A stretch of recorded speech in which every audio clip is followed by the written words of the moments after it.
uluslararası çapta düzenlenen festivalde aralarında Türk yıldızları ve solo Türk'ün olduğu tüm dünyadan teknoloji gelişimlerinde Türkiye'nin önde gelen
çok yerde kitap fuarına katıldım. Genellikle kitap fuarlarına iyi ilgi var. Belki çok kitap alımı yok ama iyi ilgi var. Dolaşma var, gezme var. Kitaplar tanınıyor.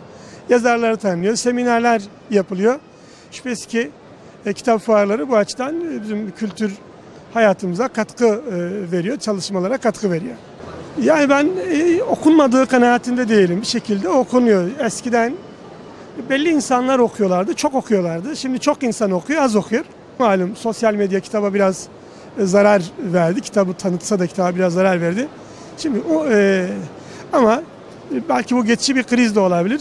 Kitap esasen okunuyor. Buradaki ilgiden de anlıyoruz ki kitaba hala ilgi var, hala kitap alınıyor, okunuyor. Selahaddin çok seviliyor Türkiye'de fakat iyi bilinmiyor. Menkıbeler üzerinden biliniyor. Kudüs'ün fethi üzerinden biliniyor ama Selahaddin hakkındaki bilgiler alabildiğine kısıtlı bilgilerdir. Ayrıntıdan onun şahsiyet olarak da hayat olarak da bilmekten epey bir uzaktır. Ümit ediyorum bizim bütün bu çalışmalarımız Selahaddin'in tanınmasına katkı verir. İnsanlarımızın kitap bilincine ulaşmış olmaları geleceğimiz açısından bizleri ümitlendiriyor. Ama maalesef dünya ölçeğinde meseleyi analiz ettiğimizde Türkiye'mizde kitaba olan ihtiyaç yeterli düzeyde gerçekleşmiyor.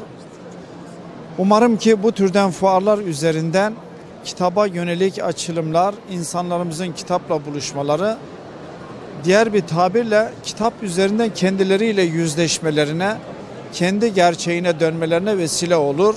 Ve gençlerimize de mutlaka okumaları gerektiğini, sorumluluğunu hatırlatmak istiyorum. Sizlere de bu anlamda kitap dünyasına pencere açtığınız için de teşekkür ediyorum. Okumada